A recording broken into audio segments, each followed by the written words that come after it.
Allez, on va rester en Inde avec cette actualité beaucoup plus heureuse. En début d'automne s'est tenu le festival de Durga Puja en hommage à la déesse Durga, épouse de Shiva, des festivités qui mobilisent chaque année des centaines d'artisans et qui attirent bien au-delà des fidèles. Reportage à Calcutta signé Emma Vincent. Au son des tambours d'Aki, de gigantesques temples sortent de terre. Des œuvres d'art s'élèvent dans les rues de Calcutta.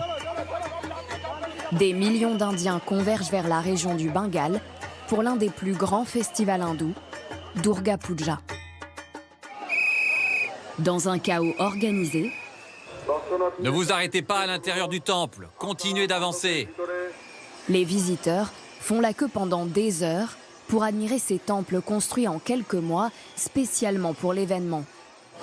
Chaque année, c'est incroyable, mais là, ils se sont vraiment surpassés. Les temples sont faits de bambou, de tissu et de feuilles de bananier.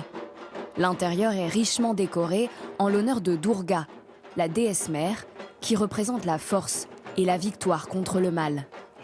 C'est une gigantesque fête, un peu comme un carnaval. Les temples sont plus des œuvres d'art que des lieux de culte. Rien n'est trop beau pour la puissante guerrière Durga. Pendant 10 jours, les hindous lui offrent de la nourriture en abondance et des fleurs. L'attractivité du festival est une aubaine pour ces fleuristes. Roses d'Inde, hibiscus et fleurs de lotus affluent par milliers. C'est beau toutes ces fleurs. Nous venons du Brésil et ça nous rappelle le carnaval de Rio. Le festival est inscrit au patrimoine mondial de l'UNESCO, notamment pour sa richesse artistique. Dans le quartier de Kumartuli, peintres et sculpteurs travaillent toute l'année sur les futures idoles.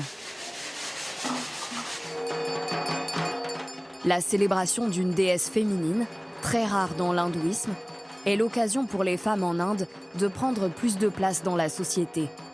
Sanchita Mukherjee est l'une des rares femmes prêtresses à conduire les rituels. J'ai été femme au foyer presque toute ma vie pour élever ma fille. Quand j'ai eu 50 ans, j'ai eu envie d'entreprendre quelque chose de nouveau. Maintenant, j'apprends aux autres qu'on peut s'épanouir en tant que femme prêtre, même à mon âge.